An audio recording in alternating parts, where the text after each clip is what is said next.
உலகெங்கிலும் வாழும் டிஎன்டிவி தமிழ் ஊடகம் பார்வையாளர்களுக்கு அன்பு வணக்கம். நடிகர் விஜய் அரசியலுக்கு வருகிறார். அரசியல் கட்சியினுடைய பெயரை அறிவித்து விட்டார். அடுத்ததாக 2026ஆம் ஆண்டு சட்டமன்ற தேர்தலில் தான் தாம் போட்டியிடப் போவதாகவும் அறிவித்திருக்கிறார். இந்த நாடாளுமன்ற தேர்தலில் போட்டி இல்லை என்பதையும் அவர் அறிவித்திருக்கிறார். யாருக்கும் ஆதரவு இல்லை என்பதையும் அறிவித்திருக்கிறார்.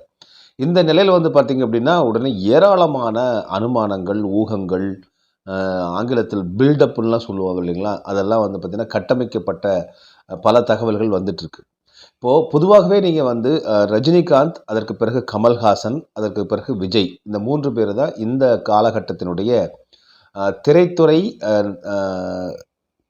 கதை நாயகர்களாக நடிக்கக்கூடிய இவர்களுடைய அரசியல் ஈடுபாடுகள் தொடர்ந்து ஒரு லைம் லைட் என்று சொல்லக்கூடிய ஊடக வெளிச்சத்தில் இருப்பது ஒன்றும் பெரிய அதிசயம் அல்ல. ரஜினிகாந்தை பொறுத்த வரைக்கும் தெரியும், கிட்டத்தட்ட 90களிலிருந்து அரசியலுக்கு வரப்போவதாகவும் முதலமைச்சராக போவதாகவும் அவருடைய திரைப்படங்கள் முத்து போன்ற திரைப்படங்கள்லாம் பார்த்திங்கன்னா அப்போதைய முதலமைச்சர் செல்வி ஜெயலலிதாவை எதிர்ப்பது போல மீனாவினுடைய கதாபாத்திரத்தை எல்லாம் அவர்கள் வைத்திருந்தார்கள். தொடர்ந்து பார்த்திங்க அப்படின்னா ஜெயலலிதாவுக்கு எதிரான குரல் ஓங்கி ஒலிப்பது போலவும் இப்படியெல்லாம் அவர் தன்னுடைய எதிர்ப்பை காண்பித்து கொண்டே நிஜ வாழ்க்கையிலும் அவர் எதிர்ப்பை காண்பித்து கொண்டிருந்தது. திரை வாழ்க்கையிலும் அதை பிரதிபலித்து அவர் ஒவ்வொரு முறையும் ஒரு பெரிய மைலேஜ் தேடிட்டார் அவர். ஆனால் அதையெல்லாம் ஒரு அரசியலுக்கு உண்மையிலேயே பயன்படுத்தி கொண்டார், இல்லை அரசியலுக்குள்ளே மாற்றத்தை ஏற்படுத்தினாரா அப்படின்னா இல்லை. கடைசி வரைக்கும் நீங்கள் பார்த்தீங்கன்னா அவருடைய ரசிகர்கள் எல்லாம் ஏமாற்றம் அடைந்தது தான் மிச்சமாச்சு.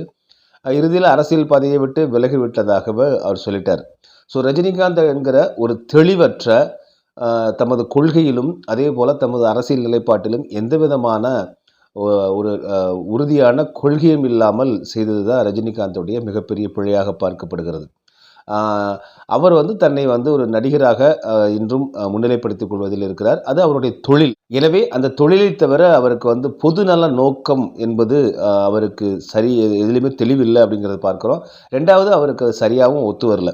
இந்த வகையில் பார்க்கும்போது ரஜினிகாந்துக்கு பொதுநல நோக்கம், பொதுநல இலக்கு, பொதுநல சேவை என்பதெல்லாம் அவருடைய திரைப்படத்தை தாண்டி வெளியில் இருக்கான்னு பார்த்தா ஒன்றும் பெரிதாக இல்லை. அதிலும் குறிப்பாக திரைத்துறையை சார்ந்தவர்களுக்காக அவருடைய இந்த பொதுநல நோக்கம் இருக்கிறதா என்றால் அந்த அளவுக்கு பெரிதாக இல்லை. அதில் நீங்கள் ஒப்பிடும் பொழுது கமல்ஹாசன் திரைத்துறையை சேர்ந்த குறிப்பாக நலிந்த நாடக கலைஞர்கள், சினிமா கலைஞர்களுக்கெல்லாம் உதவக்கூடிய தன்மை இருந்து கொண்டிருக்கிறது அப்படின்னு பார்க்குறோம். அந்த இதில் ரஜினி கமல் ஒப்பிடும் பொழுது ரஜினியை விட கமல் அதிக அளவு இந்த திரைத்துறையினருக்கான, அதிலும் மூத்த கலைஞர்களுக்கான சேவைகளை எல்லாம் செய்து வரக்கூடியவர் அப்படிங்கிறத நம்ம பார்க்குறோம்.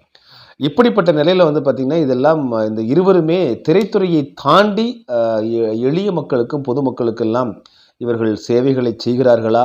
அதுவுமே நீங்கள் ஒருத்தருக்கு வாகனங்கள் கொடுப்பது அல்லது ஒரு சில உதவிகளை செய்வது என்பதெல்லாம் பார்த்திங்கன்னா உதவிகள் புரிவது. இது பொதுநல நோக்கம் அப்படின்னு சொல்ல முடியாது.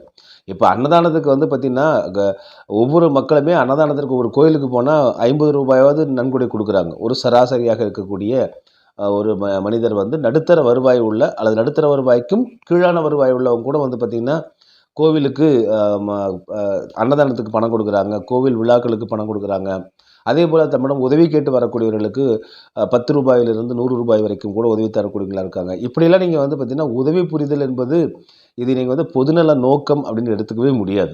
ரஜினிகாந்த் செய்யக்கூடிய ஒரு எளிய மக்களுக்கு, ஏழை மக்களுக்கு போய் பண உதவி செஞ்சார். கமல்ஹாசன் பண உதவி செஞ்சார். நடிகர் விஜய் போய் பண உதவி செஞ்சார். பள்ளிக்கூடத்துக்கு கட்டிடங்கள் கட்டி கொடுத்தாரு, இல்லை பொருட்கள் வாங்கி கொடுத்தாரு, அல்லது கல்விக்கு பணம் கொடுத்தார் என்கிற இந்த உதவிகள் எல்லாம் பொதுநல நோக்கம், அதாவது அரசியல் சார்ந்த பொதுநல நோக்கம் என்பதில் வராது. முதல்ல இந்த அடிப்படையை நான் புரிந்து கொள்ள வேண்டும். நிறைய பேர் இன்னும் குழம்பிக்கிட்டு இருக்காங்க. அச்சுச்சோ, இவங்க இந்த நடிகர் போய் அந்த மாணவிக்கு ஒரு ஸ்லேட் பென்சில் வாங்கி கொடுத்துட்டாரு, இவர் தங்கச்சங்கிலி மாட்டி விட்டுட்டாரு முதல் வகுப்பு மாணவிகளுக்கு என்று இதையெல்லாம் பார்த்திங்கன்னா அரசியல் சார்ந்த பொதுநல நோக்கத்திற்கான சேவைகளாக கருதவே கூடாது, கருத முடியாது. இது எந்தவித ஆர்ப்பாட்டமும் இல்லாமல் எனக்கு தெரிந்தே பார்த்திங்கன்னா பல செய்தி ஊடகத்துறையில் இருக்கக்கூடியவங்களே அவர்களுக்கு கிடைக்கக்கூடிய சொற்ப வருவாயை கொண்டு கூட பல மாணவ மாணவிகளை அவருடைய கல்வி செலவை ஏற்றுக்கொண்டு அவர்களை கல்வி கற்க வைத்து கொண்டிருக்கிறார்கள். எனவே இப்படி வெளியே விளம்பரம் இல்லாமல் லட்சக்கணக்கான கோடிக்கணக்கான மக்கள் இத்தகைய உதவிகளை பிறருக்கு செய்து கொண்டிருக்கிறார்கள். எனவே இந்த கல்வி உதவி, நிதி உதவி, பொருளை வழங்குவது, வாகனத்தை அளிப்பது, இது போன்ற இந்த பொருட்களையோ அல்லது பணத்தையோ பிறருக்கு அளிப்பது என்பது அது பொதுநல நோக்க சேவையாகாது. அது அரசியல் அல்ல. அரசியல் என்றால் அரசு இயல்.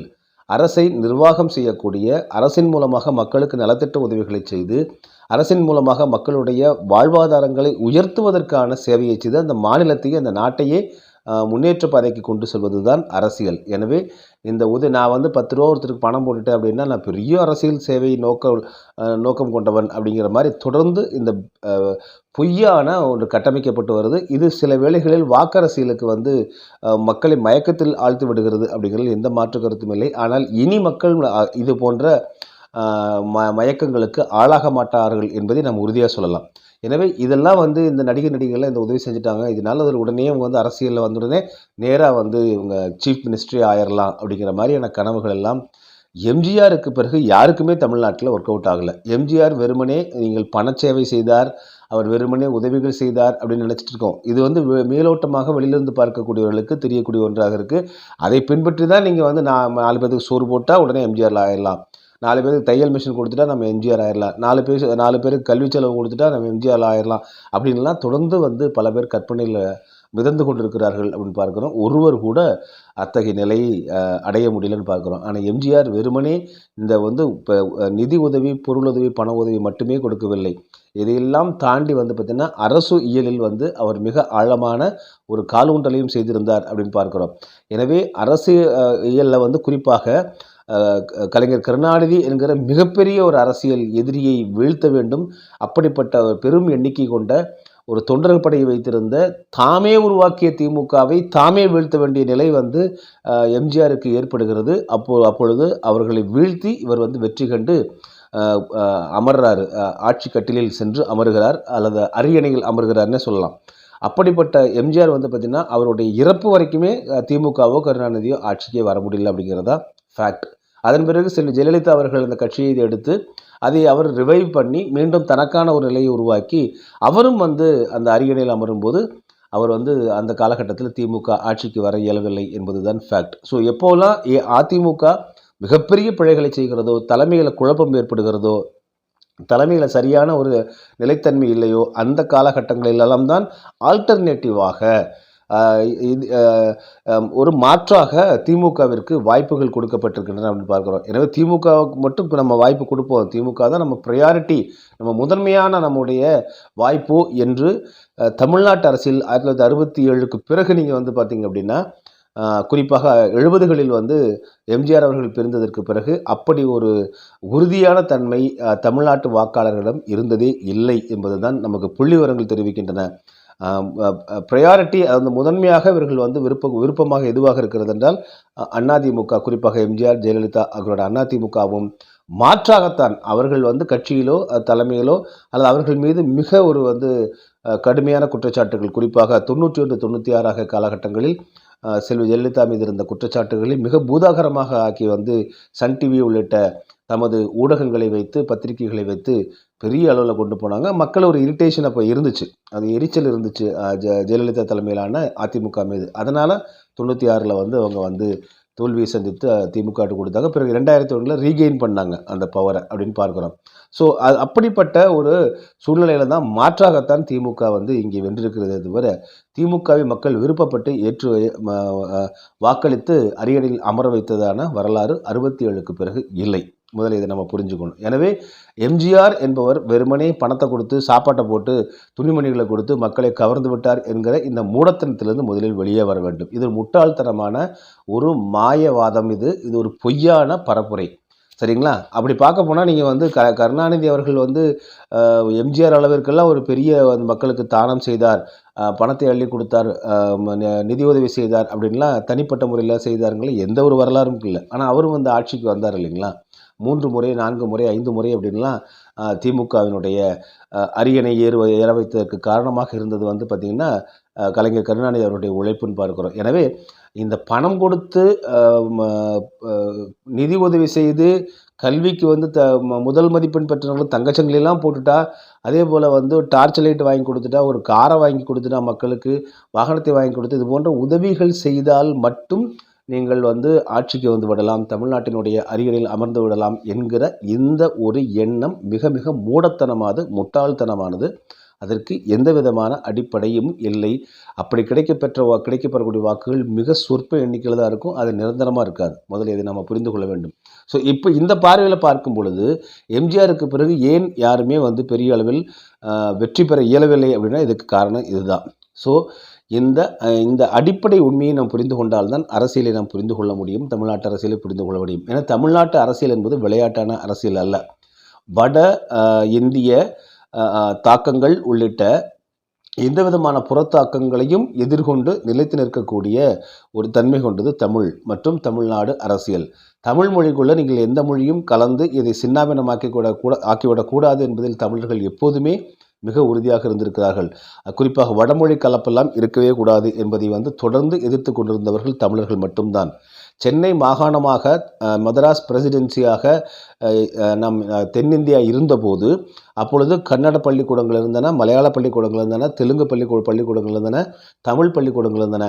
இப்படிப்பட்ட காலகட்டத்தில் 1938களில் வந்து பார்த்திங்கன்னா முதலாக காங்கிரஸ் கட்சியினுடைய முதலமைச்சராக பொறுப்பேற்கக்கூடிய ராஜாஜி என்ன சொல்கிறாருன்னா, 60 தமிழ் பள்ளிகள் உட்பட சென்னை மாகாணத்தில் உள்ள தெலுங்கு, கன்னடம், மலையாளம் ஆகிய பள்ளிகளிலும் ஹிந்தி மொழி கட்டாயமாக்கப்படும் அப்படின்னு ஒரு அறிவிக்கிறாரு.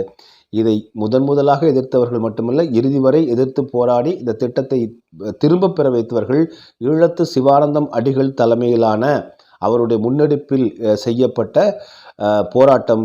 இதற்கு தமிழர்கள் மட்டும்தான் குரல் கொடுத்தார்கள், தமிழர்கள் மட்டும்தான் போராடுகிறார்களே தவிர சென்னை மாகாணத்தில் இருந்த தெலுங்கர்களோ கன்னடர்களோ மலையாளிகளோ வாயே திறக்கல. அவங்க அப்படியே ஏற்றுக்கிட்டாங்க. இதுதான் உண்மை. ஆக அன்றும் வந்து பார்த்திங்கன்னா தமிழர்கள் மட்டும்தான் குரல் கொடுத்தார்கள். அதற்கு பிறகு தமிழர்கள் தான் நீங்கள் தொடர்ந்து இந்தியா முழுவதுமான எந்த விதமான ஒரு முற்போக்கு சிந்தனை கொண்டவர்களாக இருந்தால் தமிழர்களாகத்தான் இருந்தார்கள். தமிழர்களால் மட்டும்தான் இது சாத்தியமாயிற்று. பிறகு வந்து திராவிட கட்சியில் என்ன பண்ணாங்கன்னா இந்த ஒரு தன்மையைத்தான் இது தங்களுடைய திராவிடத்தன்மையாக மாற்றி தமிழர்களுடைய அத்தனை உழைப்பையும் பெருமையும் அதே போல் தியாகங்களை எல்லாம் அது திராவிட இயக்கத்தினுடைய பெருமையாகவும் ஸ்டிக்கர் ஒட்டுற வேலையை தான் செஞ்சாங்க அப்படின்னு பார்க்குறோம். நம்ம இதற்கு வந்து என்ன பண்ணுவாங்க அப்படின்னா இந்த ஒரு அடிப்படை தன்மையை புரிந்து கொண்டு தாங்களும் அதில் இணைந்து கொண்டு முதலாக பெரியார் தான் வந்து ஹிந்தி திணிப்பு எதிர்ப்புக்கான தமிழருடைய போராட்டத்தில் பனகலரசரை கூட்டு வரதே ஈவ ராமசாமி பெரியார் தான். பனகலரசர் ஒரு தெலுங்கர், சரிங்களா? முதலாக உள்ளே நுழைப்பதே வந்து அவர் தான் நுழைக்கிறாரு. அதன் பிறகு வந்து பார்த்தீங்கன்னா திராவிட இயக்கத்தினுடைய திராவிட கட்சிகளுடைய போராட்டம். அதே போல் வடவேத ஆரிய எதிர்ப்பு திராவிடம் தான் செய்தது, வட இந்திய எதிர்ப்பு வந்து திராவிடம் தான் செய்தது என்று இவர்கள் பெருமைகளை தட்டி எடுத்துக்கொண்டு அந்த பெருமைகளை வைத்தே இன்று வரையிலும் வந்து பார்த்திங்கன்னா திராவிட மாடல் என்று சொல்லக்கூடிய அளவிற்கு ஆட்சி அதிகாரத்தை கைப்பற்றி தொடர்ந்து ஆட்சி அதிகாரத்தை தக்க வைத்து வேறு யாருமே ஆட்சி அதிகாரத்திற்கு வந்து விடாமல் சூழ்ச்சிகள் செய்து இன்று ஒரு எளிய மிக ஏழை குடும்பத்தில் பிறந்த இவர்கள் என்று உலகினுடைய மிகப்பெரிய பணக்கார கோடீஸ்வரர்களாக மாறியிருக்கிறார்கள் என்றால் இதற்கெல்லாம் காரணம் இந்த தமிழ் என்கிற அடிப்படை தான். எனவே தமிழர் தமிழ்நாடு என்பதையெல்லாம் இவர்கள் தங்கள் மிக எளிய ஒரு வீட்டிலிருந்து குடும்பத்திலிருந்து பிறந்தவராக இருந்து இன்று பல லட்சம் கோடிக்கு அதிபதிகளாக தாங்கள் மாறியிருக்கிறார்கள் என்றால், அவர்கள் சம்பாதித்திருக்கிறார்கள் என்றால், பணம் ஈட்டியிருக்கிறார்கள் என்றால் இதற்கெல்லாம் அடிப்படை காரணம் இருந்தது தமிழ் வாழ்க, தமிழ் என்கிற தமிழர் என்கிற இந்த அடிப்படை தான். ஆனால் இதை வந்து நீங்கள் தமிழர்கள் உணர்ந்து கொள்ளாமல் இருந்தால்தான் தாங்கள் எப்பொழுதுமே இந்த சொகுசு வாழ்க்கையை வாழ முடியும். பணம் வந்து பல நூறு தங்களுக்கு தேவையான சந்ததிகளுக்கு பணத்தை பெருக்கிக் கொள்ள முடியும் என்பதற்காகவே தமிழர்களை மடையர்களாக வைத்து தமிழர்களையும் திராவிடர் என்கிற ஸ்டிக்கர் ஒட்டி இவர்கள் வந்து செய்து கொண்டிருக்கிறார்கள் பார்க்கிறோம். இப்படிப்பட்ட நிலையில் இதையெல்லாம் எதிர்த்து தமிழர்களை மீட்டெடுப்பதற்கான முயற்சியில் ரஜினிகாந்த் ஏதாவது ஈடுபட்டாரா அப்படின்னா இல்லை. கமல்ஹாசன் ஏதாவது ஈடுபட்டாரா அப்படின்னா இல்லை. விஜய் ஈடுபட போகிறாரா அப்படின்னா தெரியாது. சினிமாவை தவிர அவர் யாரையும் வந்து மக்கள் அவருடைய செயல்பாடுகள் அரசியல் ரீதியாக யாருக்கும் தெரியாது.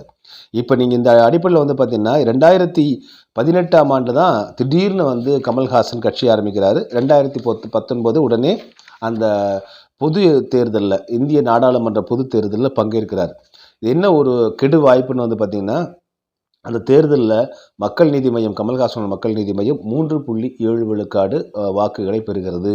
அதற்கு முன்னதாக பார்த்தா 2009ற்கு பிறகு 2010லிருந்தே நாம் தமிழர் கட்சி இங்கே வந்து மிக தெளிவான சித்தாந்தத்தோடு, கொள்கையோடு தமிழர் தமிழ்நாட்டினுடைய நலனை முன்னிறுத்தி அவர்கள் வந்து அரசியலை தங்களுடைய கொள்கைகளை தெளிவாக சமரசமற்ற கொள்கையாக அவர்கள் முன்வைத்து இதற்கு தொடர்ந்து அவங்க போராடிட்டு இருக்காங்க. தேர்தல் களத்திலும் நின்றுட்டு இருக்காங்கன்னு பார்க்குறோம். அவர்கள் வந்து பார்த்தீங்கன்னா 2019ல் அவர்கள் பெற்ற வாக்கு வீதம் வந்து 3.93. ஆக நீங்கள் 2018ஆம் ஆண்டில் திடீர்னு உள்ளே வந்த கமல்ஹாசன் 2019 தேர்தலில் பங்கேற்று 3.7 விழுக்காடு வாக்குகளை பெற்றுறாரு. அப்போது மக்கள் நீதி மையத்திற்கு 3.7 விழுக்காடுன்னா நாம் தமிழர் கட்சிக்கு 3.93 விழுக்காடு கிடைக்குது. இதெல்லாம் தாண்டி வந்து பார்த்தீங்கன்னா அன்று அமமுக டிடிவி தினகரன் ஐயா தலைமையிலான அமமுக 5.32 விழுக்காடுகளை பெறுது.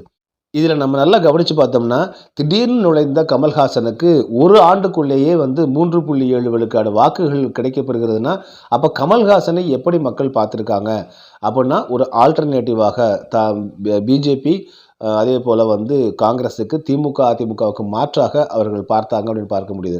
ஆனால் கமல்ஹாசன் அதில் ஏதாவது ஒரு கொள்கை ரீதியாக உறுதியாக நின்றாரா? அவர் வந்து தான் உண்மையே வந்து பார்த்திங்கன்னா வலதா இடதானே அவர் தெரியல. அவர் அப்படிப்பட்ட ஒரு நிலையில் இருக்கார். அவர் ரெண்டாவது அவர் கிடைத்த வாக்குகளாக நீங்கள் வந்து பார்த்திங்கன்னா அர்பன் அதே போல் செமி அர்பன் என்று சொல்லக்கூடிய நகர்ப்புற மற்றும் அரை நகர்ப்புற பகுதிகளிலிருந்து கிடைத்த வாக்குகளாக தான் இருக்குது. எலீட் என்று சொல்லுவார்கள் ஆங்கிலத்தில். ரொம்ப பணக்கார மேதமையான ஒரு கூட்டத்தைச் சேர்ந்தவர்கள் தான் வாக்களிச்சிருக்காங்க அப்படின்னு பார்க்க முடியுது. ஆனால் நாம் தமிழர் கட்சியுடைய வாக்குகள் வந்து பார்த்திங்கன்னா டீப் ரூட்டட் ரூரல் ஓட்ஸ்ன்னு ஆங்கிலத்தை சொல்லுவோம். அது வந்து ஊரகப் பகுதி கிராம பகுதியினுடைய வாக்குகளை நாம் தமிழர் கட்சி பெற்றிருக்கிறது அப்படின்னு பார்க்குறோம். இந்த நிலையில் வந்து பார்த்திங்கன்னா இந்த அமமுக தற்பொழுது கடந்த காலத்தில் வாங்கிய வாக்கு விழுக்காடு அப்படியே இந்த விழுக்காடு இருக்கிறதா? வரக்கூடிய இந்த 2024 தேர்தலிலும் அதே வாக்கு எண்ணிக்கையில் அவர்கள் பெறுவார்களா அப்படிங்கிறது ஒரு ஐயம். இதற்கிடையில் வந்து பார்த்திங்கன்னா நீங்கள் 2019 நம்முடைய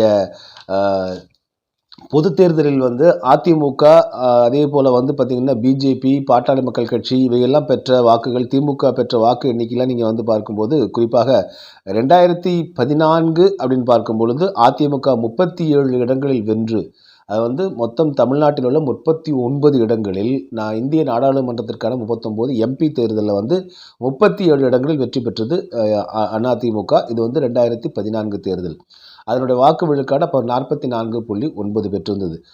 பிஜேபி வந்து பார்த்திங்கன்னா அப்போ ஒரு தொகுதியில் வென்றிருந்தது. அது 5.3 வாக்குகள். பாட்டாளி மக்கள் கட்சி ஒரு தொகுதியில் வென்றிருந்தது. ஆக மொத்தம் 37 39 இடங்களில் வந்து இதுதான் அப்போ 2014 தேர்தல் நிலவரமாக இருந்துச்சு. 2019 எப்படி மாறுதுன்னு வந்து பார்த்திங்கன்னா திமுக 23 இடங்களில் வெல்கிறது. இந்திய தேசிய காங்கிரஸ் வந்து பார்த்திங்கன்னா 8 இடங்களில் வெல்கிறது. சிபிஎம் 2 சிபிஐ 2 ஏடிஎம்கே ஒரு இடத்துல தான் வெற்றி பெறுகிறது. அடுத்தது விசிகே 1 ஐயுஎம் இந்தியன் யூனியன் முஸ்லீம் லீக் கட்சி வந்து ஒரு இடத்துல வெற்றி பெறுகிறது. ஆக 2014 37 இடங்களில் ஸ்வீப் என்று சொல்லக்கூடிய முழு அளவில் 39 இடங்களில் 37 இடங்களில் வெற்றி பெற்ற அது குறிப்பாக 38 பாட்டாளி மக்கள் கட்சி இடத்தை வந்து வெற்றி பெற்று வென்றிருக்க வேண்டும். அப்பொழுது அது ஏதோ ஒரு உட்கட்சி குழப்பமாக இருந்த காரணத்தினால் அதை வந்து பார்த்தீங்கன்னா தர்மபுரியைச் சேர்ந்த அந்த கிருஷ்ணகிரி பகுதியைச் சேர்ந்த அதிமுக நிர்வாகி ஒருவர் மீது செல்வி ஜெயலலிதா நடவடிக்கை எடுத்தார் அப்படின்னு பார்க்க முடியுது. எனவே அவர்கள் இலக்கு 38.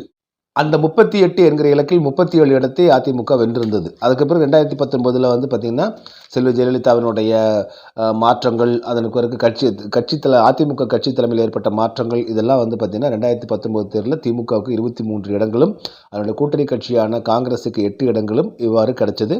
இதில் வந்து இந்த பிரேக்கப்பில் தான் இவர்களுக்கு வந்து வெற்றி கிடைத்தது. அப்பொழுது டிஎம்கேயோட ஓட் ஷேரிங் வந்து பார்த்திங்கன்னா 33.2 விழுக்காடு. இப்போ 2024 தேர்தல் வருது. 2024 தேர்தலில் கடந்த முறை இருந்ததை போல் அதிமுக என்கிற கட்சி வந்து பார்த்திங்கன்னா அவர்களுக்குள் ஓபிஎஸ் என்கிற ஸ்பிளிட் இருந்தாலும் கூட சசிகலா அவர்கள் அரசியலிருந்து தாம் தற்காலிகமாக ஒதுங்கி இருப்பதாக சொல்லிட்டாங்க.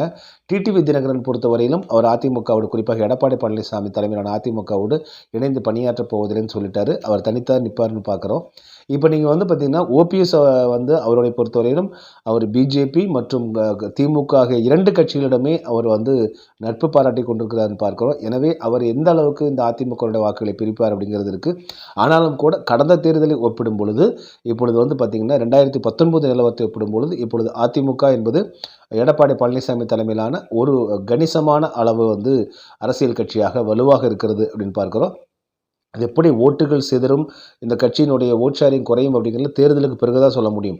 ஆனால் இப்போ வந்து பார்த்தீங்கன்னா இதுவரையிலும் இந்த அதிமுகவுடைய தொண்டர்களாக இருக்கக்கூடியவர்கள், குறிப்பாக எடப்பாடி பழனிசாமி தலைமையில் தொண்டராக இருக்கக்கூடியவர்கள், அவர்கள் யாரும் வேறு கட்சிக்கு இதுவரைக்கும் போகாமல் இருக்காங்க. குறிப்பாக திமுகவிற்கோ அல்லது பிற கட்சிகளுக்கோ கட்சி தாவாமல் இருக்காங்க அப்படிங்கிறத அந்த அடிப்படையில் பார்க்கும் பொழுது அவர்கள் இன்னும் அதே சாலிட் ஸ்டேட்டில் அந்த ஒரு எண்ணிக்கையில் தான் அதிமுக இருக்குது அப்படின்னு பார்க்குறோம். எனவே இப்போ அதிமுக முன்பை விட இந்த என்னதான் இவர்களுடைய கருத்து வேறுபாடுகள் இருந்தாலும் ஒரு வலுவான ஒரு கட்சியாக அதிமுக இருக்குது. இந்த சூழ்நிலையில் வந்து பார்த்திங்கன்னா அதிமுக தற்பொழுது குறிப்பாக எடப்பாடி பழனிசாமி எஸ்டிபிஐ கட்சியோடு இஸ்லாமிய கட்சியோடும் அதேபோல் கிறிஸ்தவ அமைப்போடெல்லாம் இணைந்து அவர் நடத்திய மாநாடுகள் ஒரு பெரிய அளவு மாநாடாக கூர்ந்து கவனிக்கப்படுகிறது.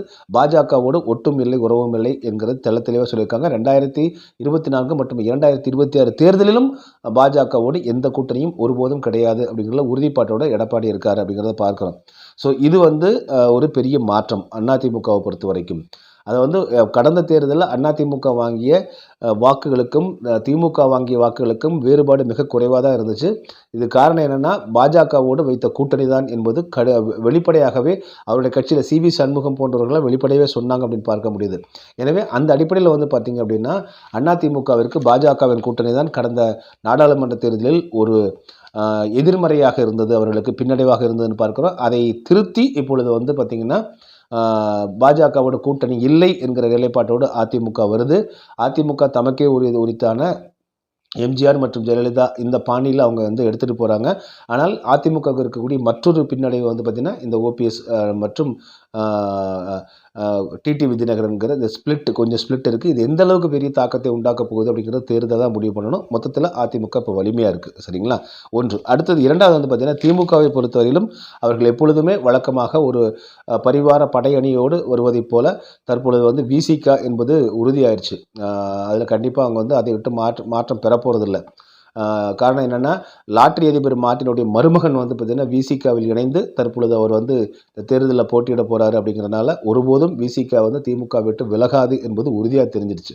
காரணம் என்னென்னா லாட்டரி அதிபர் மார்ட்டினுடைய மருமகன் வந்து பார்த்திங்கன்னா திமுகவிற்கு மிகப்பெரிய பின்புலமாக தொடர்ந்து பல ஆண்டுகளாக வெளியில் தெரியாமையே செயல்பட்டு கொண்டிருந்தவர் இப்பொழுது திமுகவின் வேட்பாளராக இருக்காமல் விசிகாவினுடைய வேட்பாளராக நிறுத்த வைக்கப்படுகிறார். அப்படிங்கும் போதே திமுகவினுடைய மிக முக்கியமான ஒரு அலுவலகமாக ஒரு துணை தலைமை அலுவலகம் போல தற்பொழுது விசிக இருக்கிறது செயல்படுகிறதுங்கிறதுனால அவங்க விட்டு விலக போகிறதில்ல.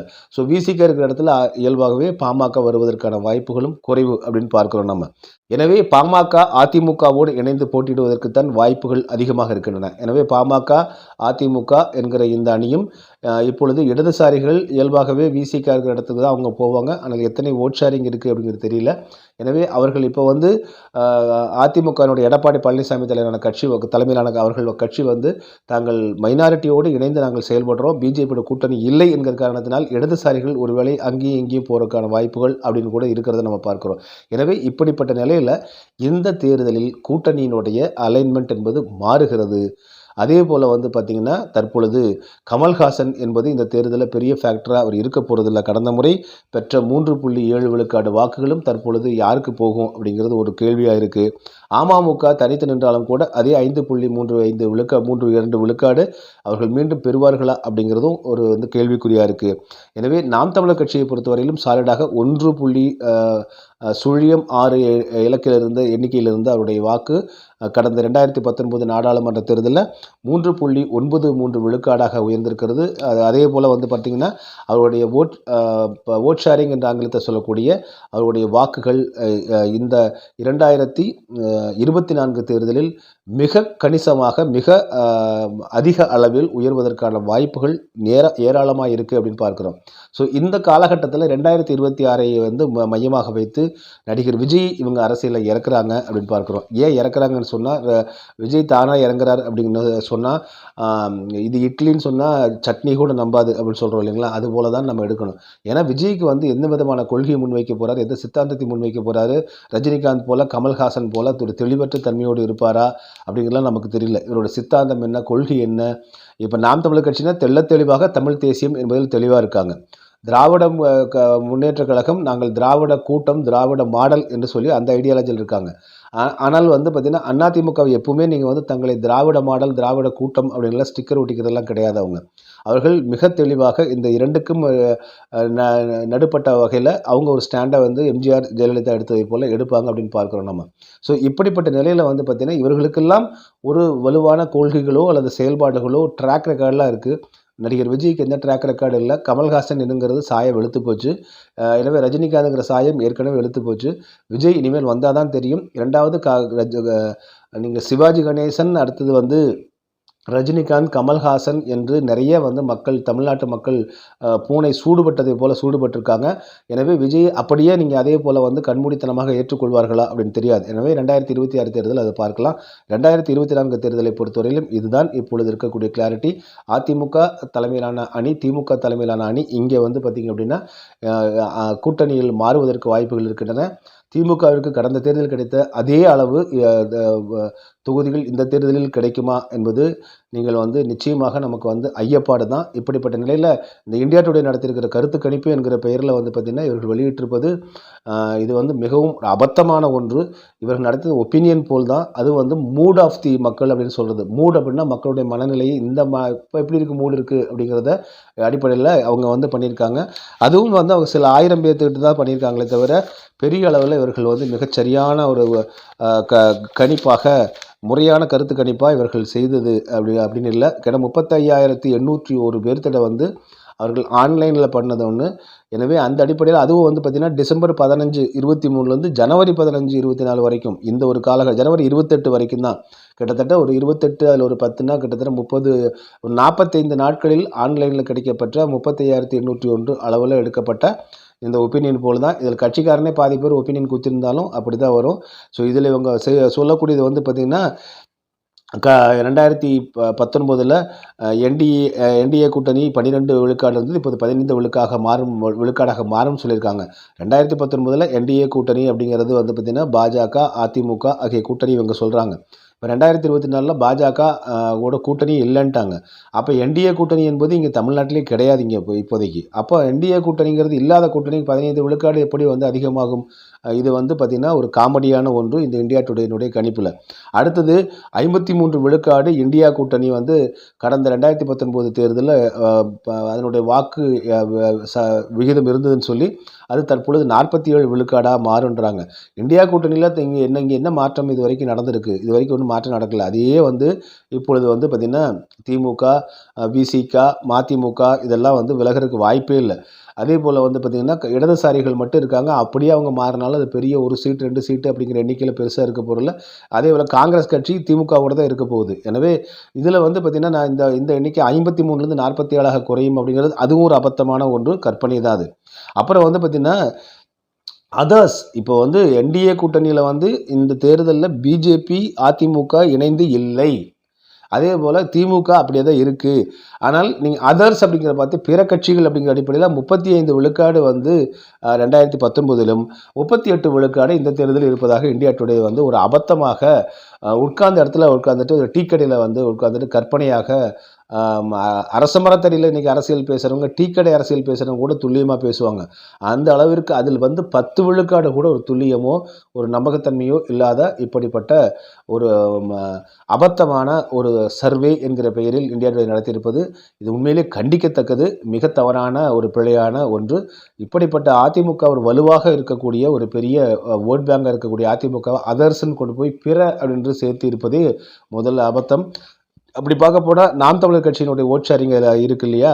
ஏன்னா மக்கள் நீதி மையம் இந்த இடத்துல வரப்போகிறதில்ல. அமமுகவும் பெருசாக இந்த தேர்தலில் அவர்கள் வந்து வாக்கு எண்ணிக்கை பெறலைன்னா கிட்டத்தட்ட 7 விழுக்காடு ஓட்டு அமமுக, 5, 3, 8, 9 விழுக்காடு ஓட்டு அமமுக, எம்என்எம் மக்கள் நீதி மையத்தினுடைய வாக்குகள் இருக்குது.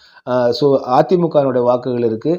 இதெல்லாம் நீங்கள் வந்து சேர்த்து அதர்சன் 38ன்னு போட்டிருக்காங்க அப்படின்னா இது ஒத்தையார் ரெட்டையாக போடுற மாதிரி தான் இருக்குது. பள்ளிக்கூடத்தில் வந்து இப்போ தேர்வில் எழுத தெரியாத பதில் எழுத தெரியாத மாணவர்கள் எதையாவது ஒன்று கிறுக்குவதை போல அவர்கள் கிறுக்கி வைத்திருக்கிறார்கள். எனவே இது போன்ற நிறைய காமெடி சர்வேக்கள் அடுத்தடுத்து வர இருக்குது.